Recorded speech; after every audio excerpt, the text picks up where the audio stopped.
family edition. Even news is standard. All the runners and riders. Paper. Even news is standard.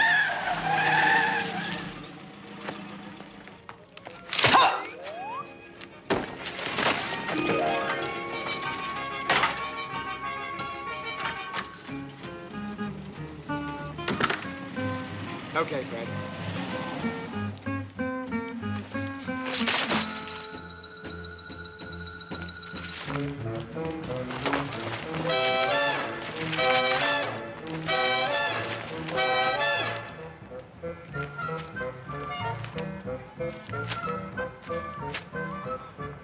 Hello, Mum. So you've done it again. Look, I've had a reply from your grandfather's lawyer. Oh, Mum. You haven't been writing to Grandad again to get me another job, have you? And why not? It's time he took responsibility for his own grandson. But, Mum, he's the Prime Minister of Great Britain. He can't do anything for me. Don't be silly. Oh. He gets me all the wrong jobs. Banker, accountant, stockbroker. I haven't been educated for that stuff. You have an appointment with him at 10:30. Now you come home and put on your best suit. You mustn't be late, whatever happens.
They've been waiting an hour and 10 minutes for you. But I couldn't help it. The traffic was terrible.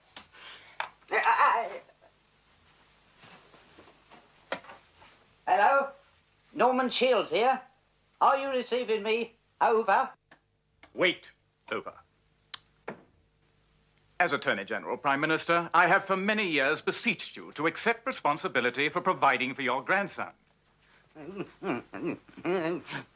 Damnation, Mr. Ballard. You know full well that I cut my daughter off without a penny when she married that lout. I know, but he is still your grandson, Sir Wilfrid. Times have changed. These are modern days. Modern days? Bah. Give me the good old days. Now, when I was on the threshold of life. Dear, not again.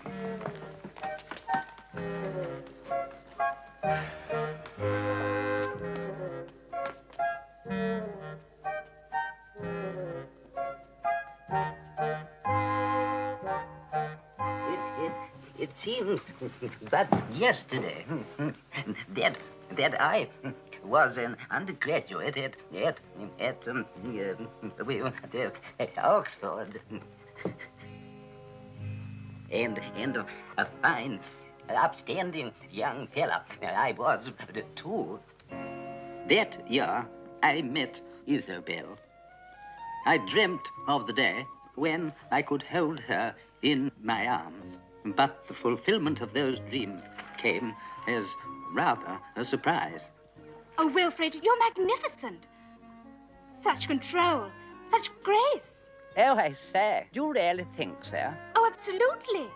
Such determination, such power, such strength.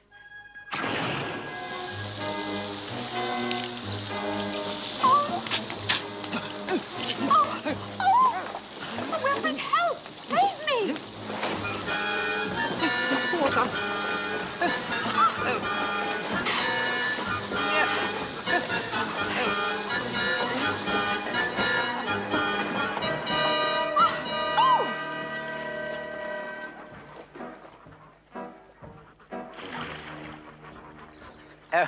Oh, it's all right, darling. It's only shallow here. I'll save you.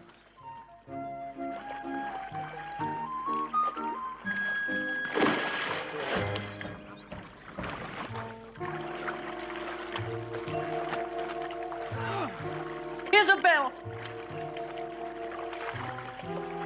Wilfred!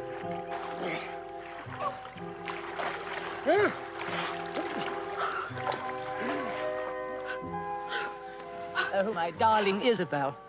I adore you.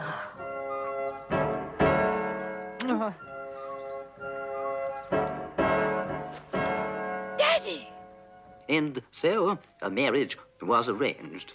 Events took their natural course, and a daughter was born. Little Emily grew up and blossomed into a true English rose. But alas, the beautiful rose became a thorn in my side. Women staged demonstrations demanding equality. Emily became a suffragette and chaining herself to the railings of this historic old building. She actually shouted, Votes for women! Votes for women! We demand sex equality! We want our rights! We want votes! We want to be recognized by all as the head of the family! We want equality! We demand our rights! We love Emily because of the way she fights! Chain me to the railings! Starve me, let me die! Why can't women vote like men? Why? We want votes! We want to be Recognized by all as the head of the family! Why don't you leave off? A woman's place is in the kitchen. Let's have a bit of peace and quiet. We want votes! Fate chose this precise moment to intervene.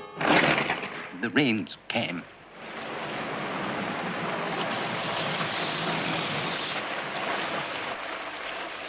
Want to come down here? The votes for women! The votes for women! Votes for... Help! Help!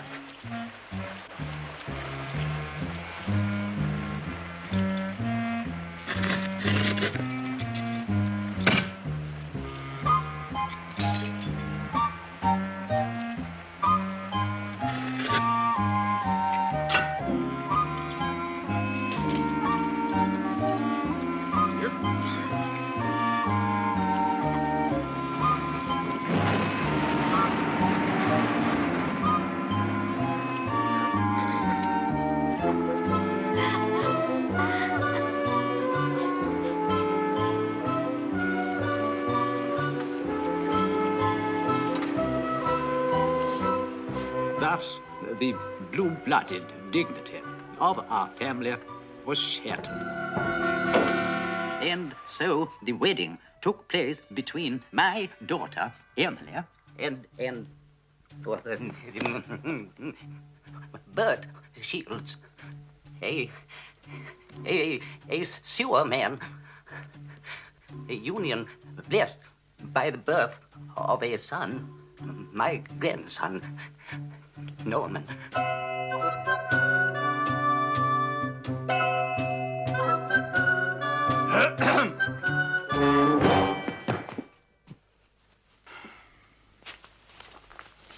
Morning, Mr. Ballard.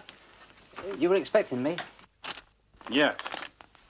1 hour and 10 minutes ago. This way.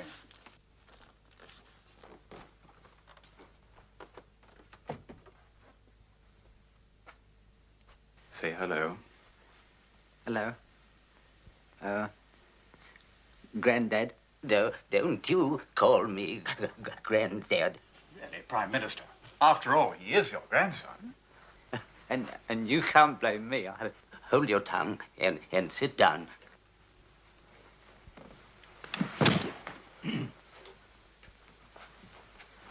So, what kind of job are we going to get him this time, Ballard? But I've already got a job, haven't I? Yesterday, I stumbled on what may prove to be a solution. Major Bartlett, one of your Conservative members, owns a newspaper. Miss Thompson, see if you can find the Major Bartlett in the house. He's already here, sir. I took the liberty.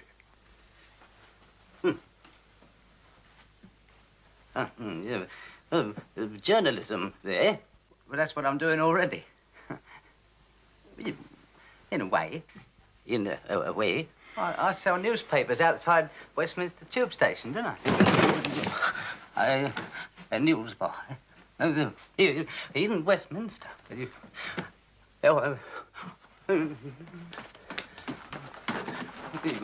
You knew about this, Bellard? Yes, Prime Minister. That's why I thought perhaps a change would be a good idea. Show Major in.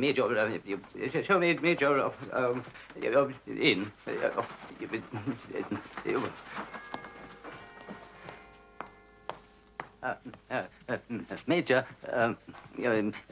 Barrows. Bartlett, sir. Major Rupert Irwin Bartlett. Quite, You've considered my application? The junior ministerial vacancy, sir. Yes, junior minister. Oh, I beg your pardon. I don't think I've had the pleasure. You remind me of someone. My grandson, Shields. Delighted to meet you.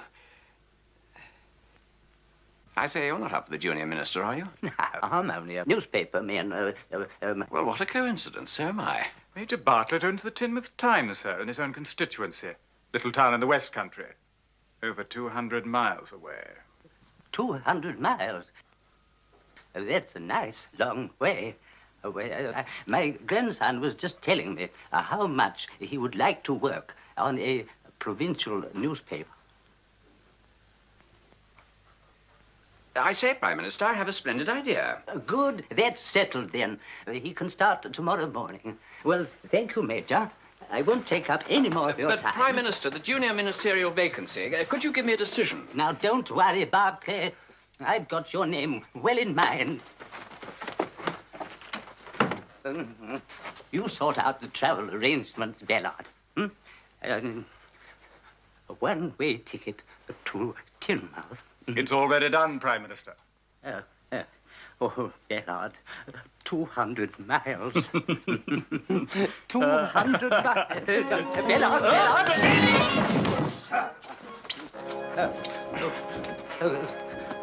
Thank you. And now, sir, we're wanted in the house. Miss Thompson will take care of you, Mr. Shields. Goodbye. 200 miles. Bellard.